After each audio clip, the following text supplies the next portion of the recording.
Thanks for joining us today. Can you please start by letting me know your name and what you do? Yes, so I'm Prith Banerjee. I'm Managing Director of Global Technology R&D at Accenture. Accenture is a $30 billion consulting company. We provide services in technology, digital strategy, and operations. Global R&D tries to create interesting, innovative assets for our company or different practices to take these solutions to our clients.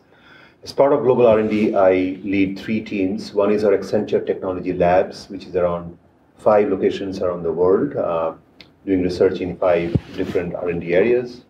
The second group is Accenture Technology Vision, which tries to identify the top 5 or 6 technology trends that CIOs should be interested in the next 3 to 5 years. And Accenture Open Innovation, which is forming partnerships with startup companies, corporate R&D partners, universities, to scan all the cool, disruptive technologies that are out there that will be relevant to our clients in the next 3 to 5 years. So on the trend side, when did you identify Industrial Internet of Things as a business trend, or did you? We did, actually, in our Accenture Technology Vision of 2014. If you look at it on our website, accenture.com/technologyvision, we identify 6 trends this year. And the first trend is digital physical blur, where essentially the digital world, the physical world that we see around us is becoming increasingly digital through IoT. So we have essentially talked about the trend as becoming very relevant right now for all our clients. And where do you think we are on that trend? Are we, if you look at different ways, different lenses on the market, for one could be the Gartner hype curve. Right now they're saying that we are at the very top, actually, of the hype curve. Where do you see things from your lens? I think we are absolutely at that tip of the hype curve. So the IoT has been around for the last 10, 15 years, right? I mean, so people have been talking about sensors and actuators and stuff. They just haven't called it IoT. They just have not called it, and they have not really, people have not seen the real value of IoT until as of today, right? And I tell people there's sort of 3 trends that is making IoT really relevant today. One is the sensor technology. People had sensors, but they were too costly in the past. And now sensors are becoming to a cost point. If you had a sensor that cost $100, you cannot have 50 billion sensors in an installation. That's too expensive. But if the sensor cost becomes 10 cents, 5 cents, 1 cent, it becomes real. The other thing is that the cost of sensors in terms of energy consumption has gone down to a point that it's possible now to have a sensor which will run on batteries or with energy harvesting for 2, 5, 10 years. So it's possible to deploy sensors on bridges, on airlines, and so on, without having to replace the sensor every few months. So that's the first part, right? Sensor cost and energy consumption gone down. Second is the cost of storage has gone down significantly. Right.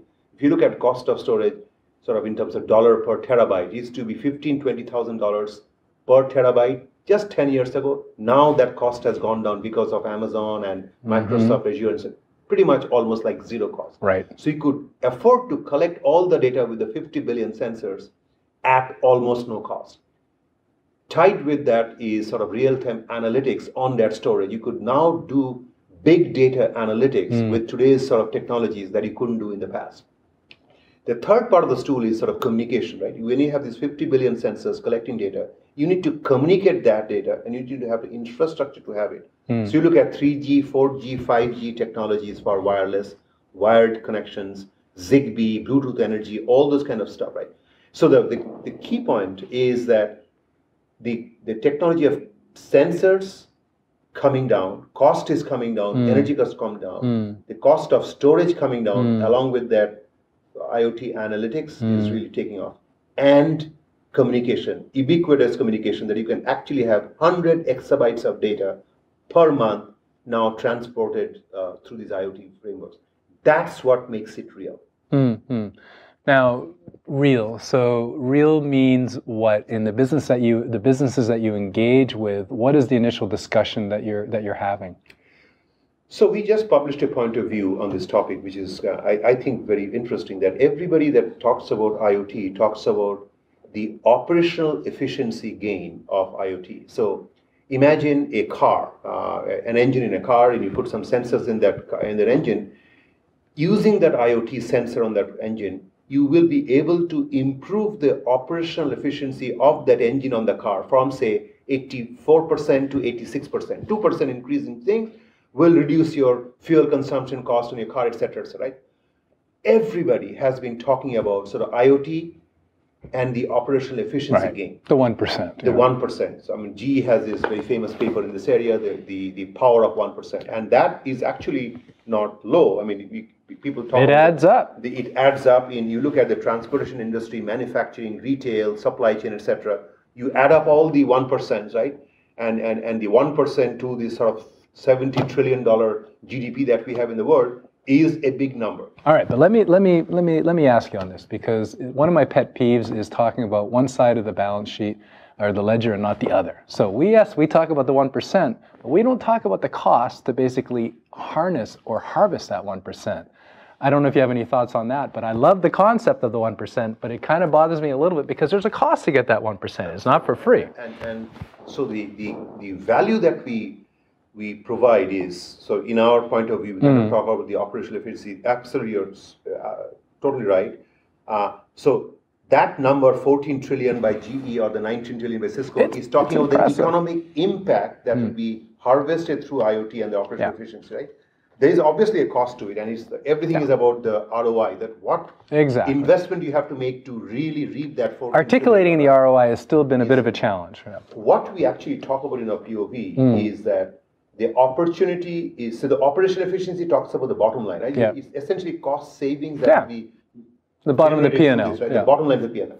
We think the opportunity is really for unconventional growth, the top line growth in this area. And so, Bruce, so the case that we would make is, just imagine, and we have actually been talking about a company called Michelin, right? They are in the tire business, right? Yeah. So you go and buy a bunch of tires from Michelin, they cost $200, right?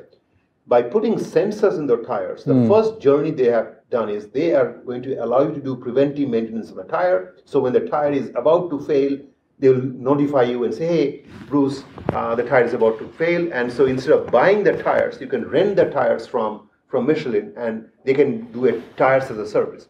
But the even interesting opportunity is by monitoring the pressure on the tires and your driving patterns, they can provide whole new digital services, right? They can connect you up to insurance companies, like State Farm, who is providing sort of different rates to you, right, based on your demographic profile, can actually monitor your driving patterns and then provide you with that as a service.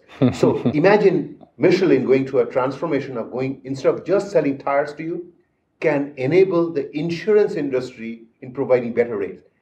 That's a new digital service that did not exist before. But the key thing is IoT is allowing companies to take assets, physical assets, and digitizing that assets, collecting data. Now the fact is you collect all this data from the 50 billion sensors.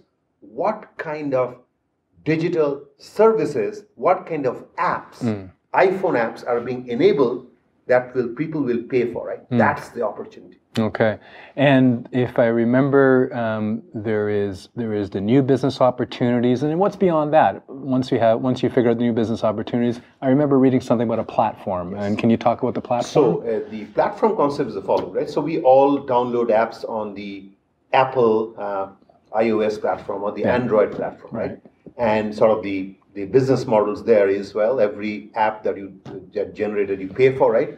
So Apple gets maybe some 30% of the revenue, and the developer gets 70%, right? So it's a revenue sharing opportunity. So a platform is a technology that allows third parties to create new services on top of your common platform. And it's not just the technology, it's a business partnership, business relationship, where the end customer, when they pay some amount for the service, there's kind of a revenue sharing that happens between the owner, creator of the platform, and the people, the third parties that are creating services on top of the platform. So Apple iOS is a great example of a horizontal platform. Now, we think the IoT is allowing companies to think about platforms by industry. So look at a company like Caterpillar or John Deere and so on, right? So today they manufacture tractors, right? Farm equipment. imagine the possibilities that if on that tractor they could put sensors and they collect all this data, and as that tractor is going over a piece of farm, right, on some soil, it captures the data on the pesticides, data on the soil moisture, the water levels, and herbicides and fertilizers and so on. If they collect all this information, right, if John Deere or Caterpillar can, and they provide that as a platform, say a farming platform, and they make that available to Monsanto, the fertilizer company, or to sort of some upstream people like Whole Foods, the grocery store, right, that will have visibility into the amount of oranges that will come out of California, of the farm, right? Just imagine if John Deere or Caterpillar could create that farming industry platform. We think that journey from a product company to a platform company is the ultimate holy grail. It's transformational. It's transformational. Yeah. Well, very good. Thank you very much for sharing your thoughts. Thank you very much, Bruce. Really appreciate it.